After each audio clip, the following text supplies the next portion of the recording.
જય ગૌ માતા। આજરોજ અમારી ટીમ રાજકોટ મોરબી હાઈવે ઉપર રાજકોટથી 15 કિલોમીટર દૂર રાધાકૃષ્ણ ગૌશાળાની મુલાકાતે આવેલી છે।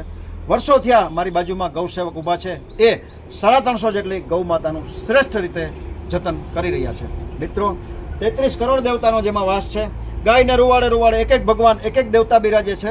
આ જ બધી ગૌ માતાના ઘી, દૂધ, છાશ, માખણ કે અન્ય ગૌ પ્રોડક્ટ ખાઈને જ આપણે અને આપણો પરિવાર મોટા થયા છીએ। એવું કહેવાય છે કે ઈશ્વરે માત્ર ને માત્ર મનુષ્ય જાતિની આપણી સેવા માટે આ બધી ગૌ માતાને આપણી ધરતી ઉપર મોકલી છે।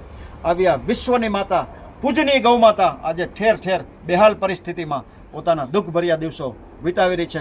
ગામડે ગામડે આ બધી ગૌ માતા પોતાનું પેટ ભરવા માટે ક્યાંય કચરાનો ઢગલો ફોફોસતી હોય છે, પીવાના પાણી માટે ગટરમાં મોઢું નાખતી હોય છે, કે કાગળ, કચરો કે અન્ય અખાદ્ય પદાર્થ ખાઈને પોતાનું જીવન ગુજારવા મજબૂર બની છે।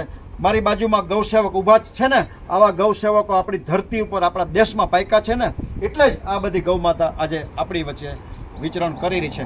આ ગૌશાળા શહેરથી ખૂબ દૂર છે, આર્થિક મુશ્કેલી ખૂબ છે।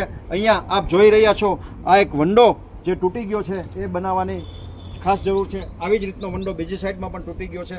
અંદાજિત ખર્ચો 1,15,000 રૂપિયા થાય છે, કારણ કે અહીંથી ગાય છે આમ જતી રહીએ, પડી જાય, આવી પરિસ્થિતિ વારંવાર ઊભી થાય છે। જે કોઈ ભામાશાને, જે કોઈ સમાજના શ્રેષ્ઠીઓને, ગૌપ્રેમી મિત્રોને આ ગૌ માતાના રક્ષણ માટે આ 1,15,000 રૂપિયાનું અનુદાન કરવાની ભાવના હોય, પોતાની લક્ષ્મીનું શ્રીદાન માં ગૌ માતાને ચરણે ધરી એની વ્યવસ્થા માટે એને ચરણે ધરી ઈશ્વરના અનન્ય આશીર્વાદ પ્રાપ્ત કરવાની ભાવના હોય તો અમારો સંપર્ક કરી શકો છો। Mobile number 9825077306। ગૌ માતાની જરૂરિયાત, એની વ્યવસ્થા માટેનો પ્રોબ્લેમ, એની પૈસાની જરૂરિયાત ને રજૂ કરતો, એનું દુઃખ ને રજૂ કરતો આ શોર્ટ વિડીયો આપના ગ્રુપમાં વારંવાર શેર કરી આપ સૌ પુણ્યના હિસ્સેદાર થજો, એવી આપ સૌને પ્રાર્થના। મિત્રો, નાણું આવશે પણ ટાણું નહીં આવે। ધન્યવાદ।